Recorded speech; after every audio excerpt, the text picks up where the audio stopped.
At the end of this media, you will be able to know about the components of DC generator. You are seeing a cross-sectional view of DC generator.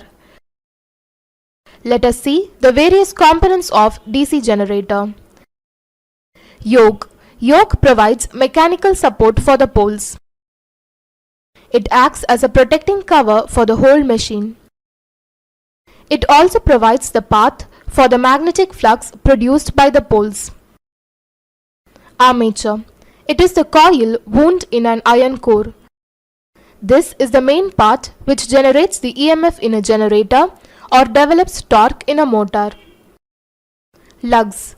Lugs are used to tap rotor winding connections to the commutator. Brushes. The brushes will collect current from commutator.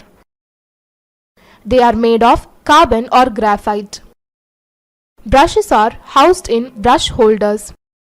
The brushes are made to bear down on the commutator by a spring.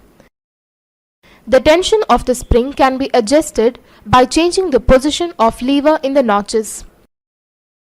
A flexible copper pigtail mounted at the top of the brush conveys current from the brushes to the holder. Shaft. It's a long iron stem. It holds the whole armature assembly. Commutator.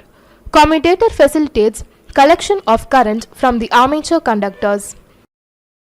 It converts the alternating EMF induced in the armature into unidirectional DC current in the external circuit.